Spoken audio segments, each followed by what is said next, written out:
The Gigabyte Aero 15x and MSI GS65 are quite similar in many aspects. Both are thin and powerful gaming laptops, but which should you buy? This comparison will show you the differences between them and help you decide which one is right for you.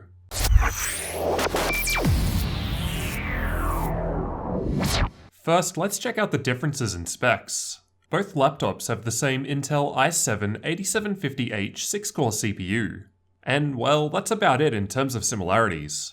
My Aero 15x came with one 16GB stick of DDR4 memory at 2666 MHz, while my GS65 came with two 8GB sticks of DDR4 memory at 2400 MHz. So although there will be some performance differences due to this, both laptops are available in a number of memory configurations, and both can take up to 32GB at 2666 MHz. This is just what I had available in my review units. As I've got the 8RE version of the GS65 here, it means that it's got NVIDIA 1060 graphics, while the Aero 15x has 1070 Max-Q graphics, so another important difference that will affect performance. However, the 8RF version of the GS65 is also available with 1070 Max-Q graphics, so assuming you're looking at that model, in theory the performance differences shouldn't be that drastic between the two. As both units have different graphics though, it does mean I can't really fairly compare gaming benchmarks, so we'll primarily be looking at everything else here. My Aero 15x had a 512GB NVMe M.2 SSD, while the GS65 has a 512GB SATA SSD. However, both laptops have two M.2 slots that support PCIe NVMe storage, and are available with different options while buying.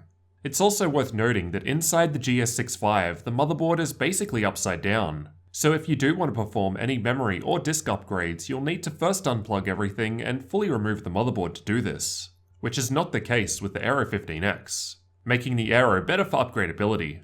Both laptops also have 15.6-inch 1080p 144Hz panels, more on that later though. For network connectivity, both also have Gigabit Ethernet ports, support for 802.11 AC Wi-Fi, and Bluetooth version 4.2 in the Aero and version 5.0 in the GS65. Both laptops have brushed matte black metal lids and interiors.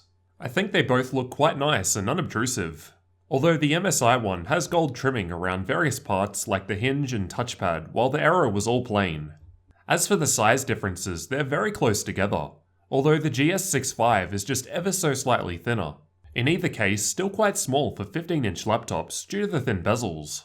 As for the weight differences, the GS65 was over 200 grams lighter than the Aero 15x, and closer to 300 grams when you combine the 180-watt power bricks and cables for charging. As for the I/O, on the left, both laptops have their Gigabit Ethernet port. The GS65 has two USB 3.1 Type A ports, while the Aero just has one. The Aero also has a single 3.5mm audio combo jack, while the GS65 has two separate headphone and mic jacks. The Aero also has its mini DisplayPort 1.4 and HDMI 2.0 outputs here, while the GS65 has its video outputs over on the right hand side, which include mini DisplayPort 1.2 and an unspecified version of HDMI port. The GS65 also has one USB 3.1 Type A port on the right side, while the Aero has two. Either way, both have a total of 3.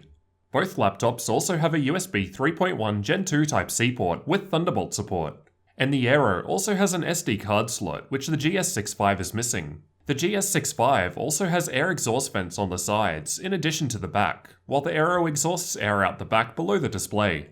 The screens are somewhat similar, both are 15.6-inch 1080p screens. The Aero uses an LG Philips panel, while the GS65 uses an AUO panel. The Aero's is listed as IPS, while the GS65 is listed as IPS level, but I think both are Advanced Hyperviewing Angle, or AHVA, which are basically IPS in terms of quality. They're both 144Hz, and to my eye they looked pretty good. I've measured the current color gamuts of both displays using the Spider 5 Pro, and the one in the GS65 scored slightly better. However, to my eyes both looked great, and I'd happily use either for gaming or content creation. Viewing angles were great with both too. Even on sharp angles there was no noticeable color shift, and the display of the GS65 was able to go right back 180 degrees. Neither laptop has G-Sync available either, but with 144Hz refresh rates that's less of an issue while gaming. The bezels on both screens are really thin. Both are around 5mm or so, However, despite this, the GS65 is still able to keep the camera at the top in the center, while the Aero moves it down the bottom, giving you that lovely up the nose view. But in either case, the quality from the camera isn't great, but the microphone on the GS65 was noticeably better than the Aero. There was some backlight bleed detected with both laptops. There was less in the Aero. I could only just barely notice it in a dark room, while I could occasionally notice the bleed from the GS65 in a normally lit room when viewing darker content. However, this will vary between laptops. This is just my experience with a small sample size of one. As for screen flex, both were pretty similar, there wasn't a clear winner. Keyboard flex was a bit more obvious in the GS65, but realistically this isn't an issue unless you're intentionally pushing down hard. No problems in either under normal use, but overall I'd say the build quality of the Aero 15x was just a little better. When it comes to typing, I'd rate both keyboards about the same. I had no issues typing with either, however the Aero was able to cram in a numpad, which the GS65 doesn't have. Both have individual key RGB backlighting with similar effects. The Aero appears to be flickering on camera, but that's just due to the shutter speed of my camera. In person, both look great. Touchpads in both were excellent. Both surfaces felt extremely smooth, however the Aero used ELAN drivers out of the box, making it suboptimal. But you can easily install precision drivers, which made it perfect. While the GS65 was great out of the box and used Synaptics drivers. As for the batteries, the Aero has a larger 94 Wh battery, while the GS65 is 82 Wh. While just watching YouTube videos with the keyboard lighting off and background apps disabled, the Aero lasted for around 50% longer. And both were using Intel integrated graphics during this test. While playing The Witcher 3 with Nvidia's battery boost capping the frame rate at 30 FPS, they lasted within a few minutes of each other. However, after an hour, the GS65 dropped the frame rate to around 10 FPS, making it essentially unplayable with this game. The battery didn't seem to be able to provide adequate power after this point to play the game well. This would probably be less noticeable with less demanding games though. But also remember, my laptops have different graphics cards. So the differences in gaming may be different if the GS65 also had the 1070 Max-Q graphics, as that can use more power, although while capping the frame rates of this game, I can't see the differences being too great.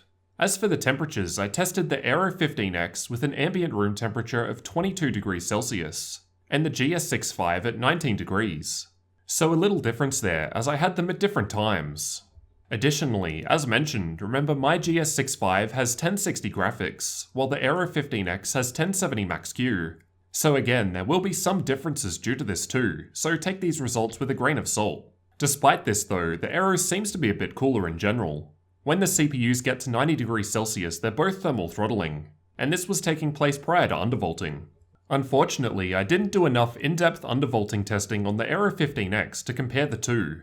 But I was able to remove all thermal throttling on the Aero with a minus 0.150 volt undervolt, while the GS65 was still thermal throttling in similar tests with the same undervolt applied, but only just barely. As for the areas where you'll actually be putting your hands, both were about the same at idle. Look at the temperature readouts rather than the colours, as the colours will differ. While gaming, the GS65 seems to stay quite a bit cooler. And with the fans maxed out in a full CPU and GPU stress test, the GS65 is again a bit cooler. As for the fan noise produced by the laptops, I'll let you have a listen to some of these tests.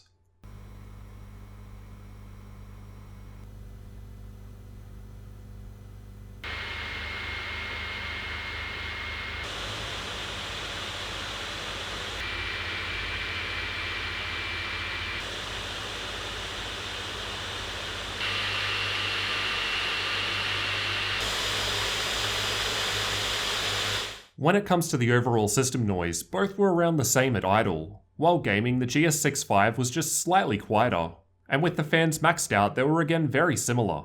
Overall, the GS65 seems a bit better here, but again, remember when I tested it, the room was 3 degrees cooler. So that would be some of the difference. And of course, there's a difference in graphics cards, which will change things. In this case at least, the results are very close.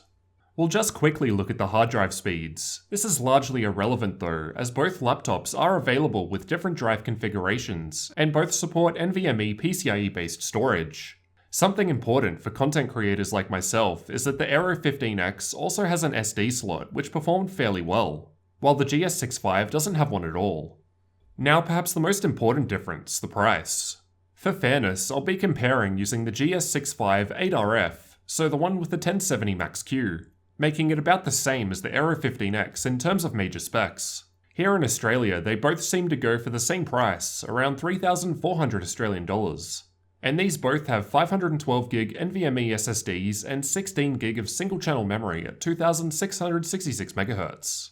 In the US though, the GS65 is about $100 cheaper, at $2,200 compared to the Aero 15x at $2,300 at the time of recording. This will of course change in the future, so you'll have to decide what you're willing to pay when picking. However, with these examples from Amazon, the Aero comes with a 512GB NVMe SSD, while the GS65 has a 256GB NVMe SSD. And the GS65's dual-channel memory runs at 2,400MHz, while the Aero 15x's is single-channel but runs at 2,666MHz. So there are some minor differences, making the Aero 15x a little better there. But up to you as to whether or not that's worth the $100 difference. Personally, I'm leaning towards the Aero 15x, but I'm looking at it from a content creation perspective, and the SD slot would be great for offloading video from my camera. And overall, I thought the build quality was a little nicer. As for gaming, assuming both models had the 1070 Max-Q, I'd expect them to perform quite similarly. However, as mentioned, I wasn't able to test this myself, as my GS65 had 1060 graphics. Otherwise, the GS65 is a little lighter, cheaper, doesn't have an up-the-nose camera, while the Aero 15x has the numpad and a larger battery. In the ones I'm comparing, the Aero 15x also has faster memory and larger storage. There aren't really too many major differences. I think both are great laptops, so it depends on your personal preferences. So, which of these two laptops would you guys pick? The Aero 15x or MSI GS65? Let me know what you guys thought down in the comments, and let me know what other laptops you want to see compared, as this video was made due to a high number of requests. Thanks for watching, and don't forget to subscribe for future tech videos like this one.